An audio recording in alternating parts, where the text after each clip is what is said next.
So, dear students, today I am going to discuss with you all about population composition from chapter number 1, population distribution, density, growth and composition. And this chapter is from the book India, People and Economy. So as we all have studied about the population composition from the human geography book, so we have some basic information or basic idea about population composition, or what does the term population composition basically refers to. Okay, so let us recapitulate it once again, and then we will be discussing about the different characteristics of population in Indian context. So what is population composition actually? Population composition basically refers to the characteristics of a population. Okay, population composition is the description of the characteristics of a group of people, that is a population, in terms of social factors such as their age, their sex, their marital status, their level of education, the occupation they are engaged in. Okay, so when we discuss about the different characteristics of population such as the age, sex, marital status, education, occupation, etc. Okay, this all refers to the population composition actually. Okay, or the characteristics of population. Okay, so of all the social factors, basically the age and the sex composition of a population is most widely used because it provides us a lot of information about the distribution of the population in different age groups, about the distribution of the population, about the distribution of male and female population in different age groups and all. So in short, you can say that population composition basically refers to the study about the characteristics of population. Okay, and what are the characteristics of population? The characteristics of population basically include their age, their sex, their marital status, their educational level, their occupation, etc. Okay. So here we are going to mainly focus on 4 different characteristics of population composition. So first we'll be studying about the rural urban composition of population. Then we will be studying about the linguistic composition of population, the religious composition of population, and the composition of the working population.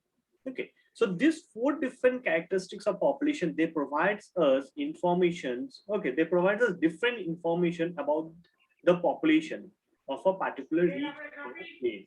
Okay, like in rural urban composition, we will be discussing about the distribution of the people.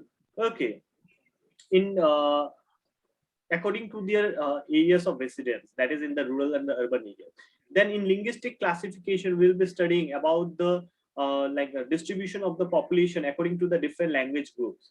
Religious composition, we'll be discussing about the people belonging to different religious groups. Okay, and the composition of working population, we'll be discussing about the percentage of people working in the different sectors of economy.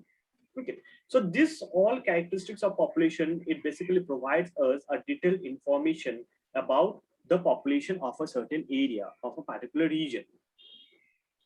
So let us start with the rural urban composition of population. So as we all know that the population basically lives in 2 different areas, okay, either in the rural or in the urban areas. Okay, so according to their place of residence, okay, the population of a particular area or a country can be classified as a rural population or as an urban population. So rural population basically refers to the people living in the rural areas, and urban population basically refers to the people living in the urban areas. Okay. So in a country like India, the rural urban composition of population provides a lot of information about the characteristics of population actually. Okay, see. The composition of the population by their respective place of residence is an important indicator of social and economic characteristics. Okay, so the composition of population by their respective place of residence, okay, is an important indicator of social and economic characteristics. It is an important indicator of social and economic characteristics of the population.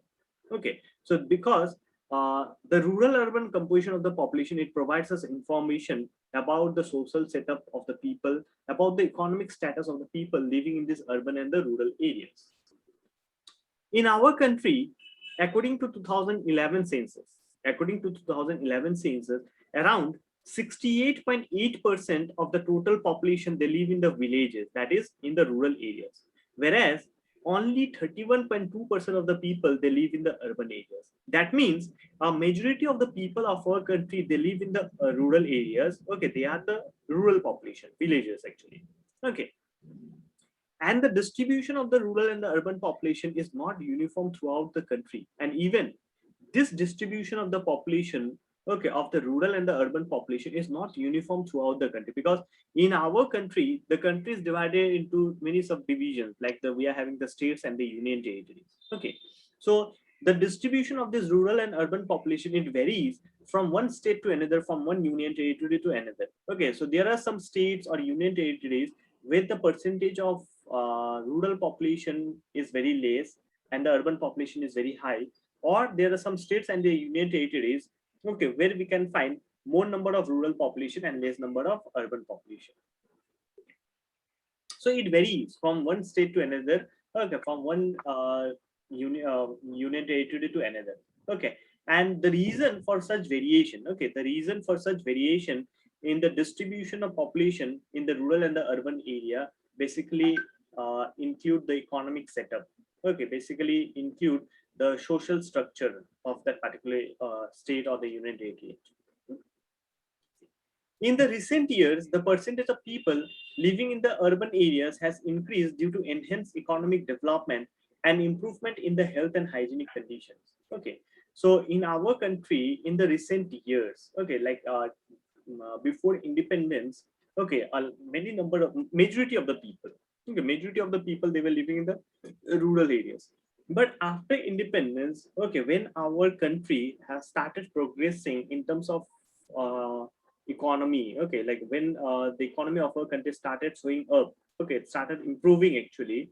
Okay, we saw that the percentage of people living in the urban areas started increasing. Okay, and moreover, some of the rural marketing centers, they also got converted into the urban centers actually. Okay, so this is the reason that in our country, okay, the percentage of people living in the urban areas is increasing rapidly. Okay, in 2001, the percentage of people living in the urban areas was very less, around 29%. But in 2011, around 31.2% of the people are living in the urban areas. And in 2021 census, it is estimated that the percent of people living in the urban areas may be around 33 to 34%.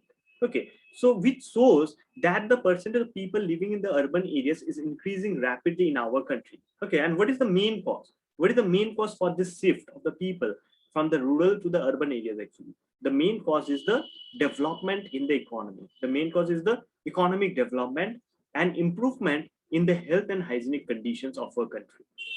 See.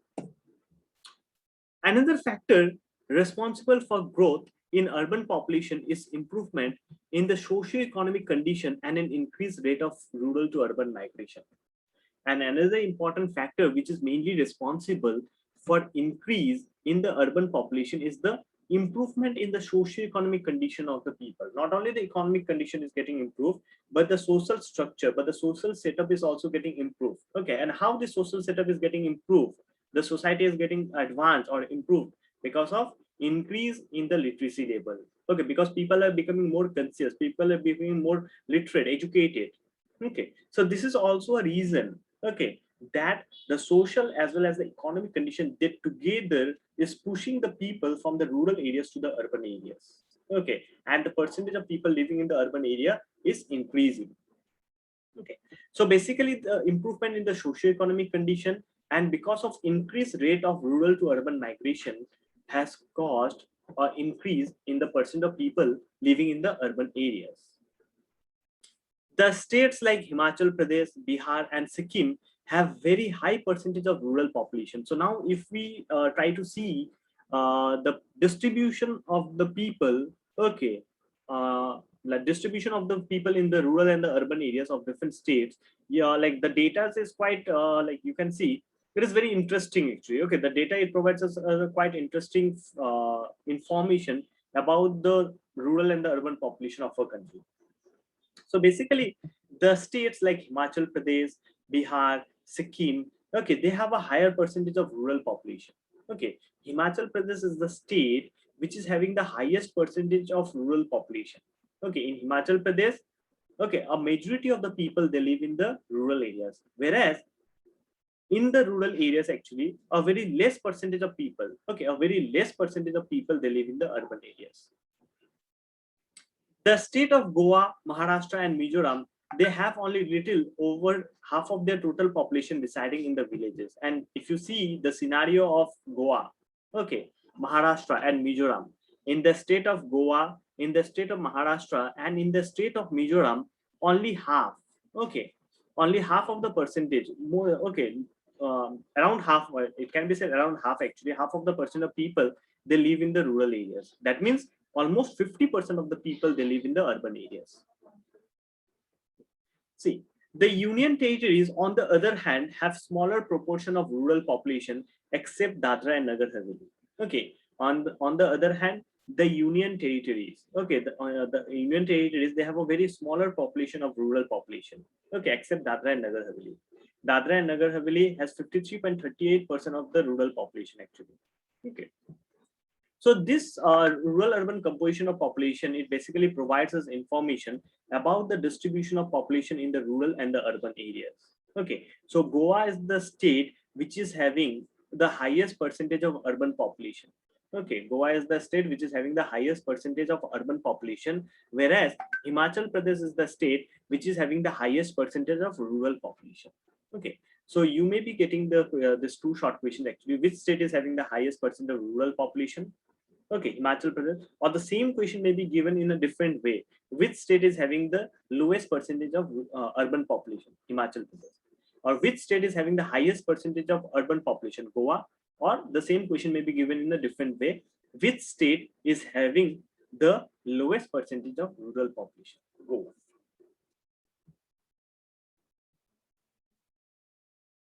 Okay, so here we came to know that Himachal Pradesh is the state which is having the highest percentage of the rural population, and Goa is the state which is having the highest percentage of the urban population.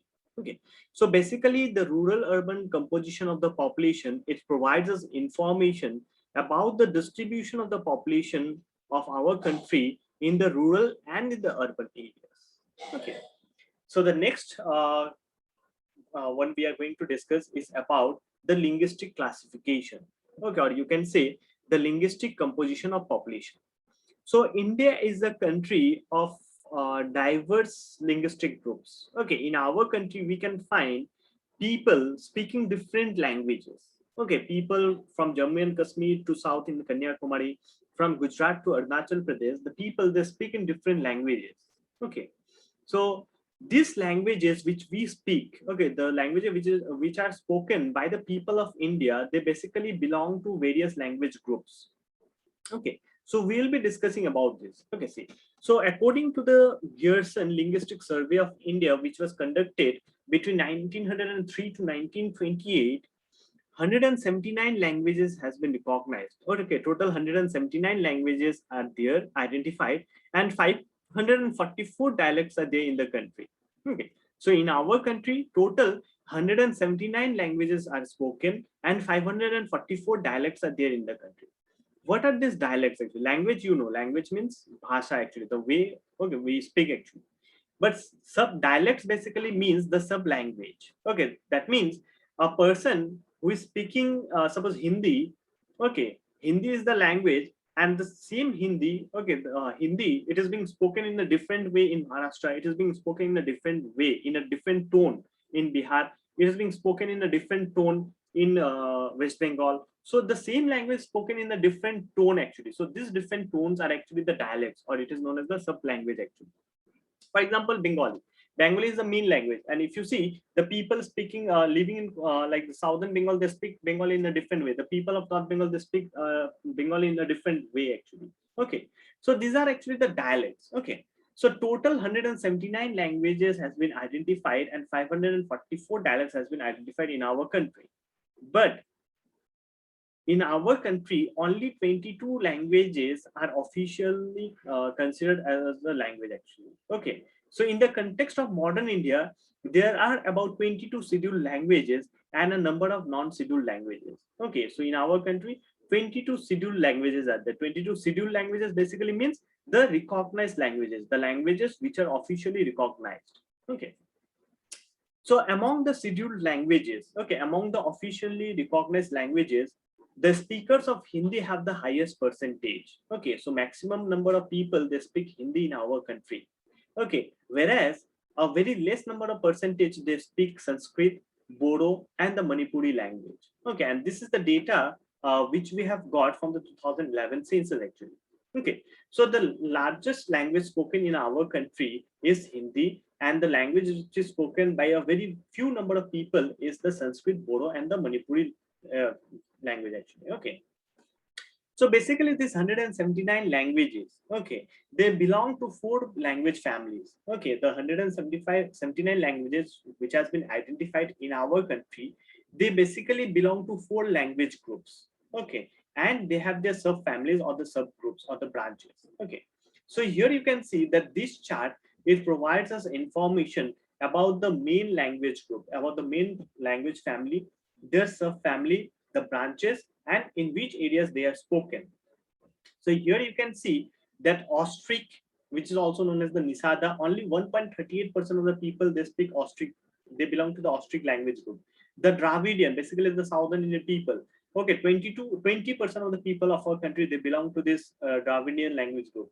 Sino-Tibetan, 0.85% of the people, okay, they belong to the Sino-Tibetan language group. Okay, and Indo-European or the Aryan, 73% of the people of a country, they belong to this Indo-Aryan, Indo-European or the Aryan language group. Okay, so here you can see that the Austric, okay, the Austric language family can mainly be divided into 2 groups. That is the Austro-Asiatic and the Austronesian. Okay, and the sub branches are the Mon, Khmer, Munda. Okay, basically the tribal languages. Okay, and the people, they like the people speaking Mon and the Khmer, they can be found in Meghalaya and Nicobar. Okay, the Munda language, people speaking Munda language, they can be found in West Bengal, Bihar, Odisha, Assam, Madhya Pradesh, Maharashtra. Okay, and Austronesian, basically not in India, but in the other countries we can find. Dravidian. Okay, the Dravidian language family is mainly divided into 3 sub branches. That is the South Dravidian, Central Dravidian, and the North Dravidian. So the South Dravidian, basically this language branch, okay, the people belonging to Tamil Nadu, Karnataka, and Kerala, they speak, okay, they belong to this group actually, South Dravidian. The people of Andhra Pradesh, Madhya Pradesh, Odisha, and Maharashtra, they belong to the Central Dravidian language group. Okay, and the people of Bihar, Orissa, West Bengal, and Madhya Pradesh, okay, they like not all but few, okay, they belong to this non-Dravidian language group. Then the Sino-Tibetan. The Sino-Tibetan language group basically include the Tibeto-Myanmari and the Siamese Chinese. Okay, so Tibeto-Myanmari basically include sub-branches, the Tibeto-Himalayan. Okay, Siamese Chinese basically include the North Assam and Assam Myanmari. Okay, so Tibeto-Himalayan basically include the language, okay, group, the people belonging to Jammu and Kashmir, Himachal Pradesh, and Sikkim. Okay, they come under this category, Tibeto-Himalayan. The people of Arunachal Pradesh, they belong to this North Assam language family or group. And the people of Assam, Nagaland, Manipur, Mizoram, Tripura, Meghalaya, okay, the languages they speak, actually the regional languages they speak, it comes under Assam and Mari language group. Okay, but the largest language family in our country is the Indo-European or the Aryan also. Okay, and it is mainly divided into 3 branches. Okay, that is the Iranian, which can be found outside India, then the Dardic, which can be found in Jammu and Kashmir, like some of the groups of people living in Jammu and Kashmir, okay, they belong to this Dardic language group. But majority of the people of our country, they belong to the Indo-Aryan language group, such as the people of Jammu and Kashmir, Punjab, Himachal Pradesh, Uttar Pradesh, Rajasthan, Haryana, Madhya Pradesh, Bihar, Odisha, West Bengal, Assam, Gujarat, Maharashtra, Goa. Okay, these all people, okay, means the languages which they speak actually, okay, it comes under the Indo-Aryan language group. So here you can see that the largest, a large number of the people, okay, a large percentage of the people of our country, they belong to the Indo-European or the Aryan language group. That is around 73%. Okay, and the Dravidian, it is the second largest language family. Okay, which include 20% of the people of our country. Okay, so this is what about the linguistic classification of the population of India. Okay, or you can say the linguistic composition of population. Okay, so this linguistic composition of population, it basically provides us information about the total about the different language groups of our country, about the people, okay, who speak different languages in our country. Okay.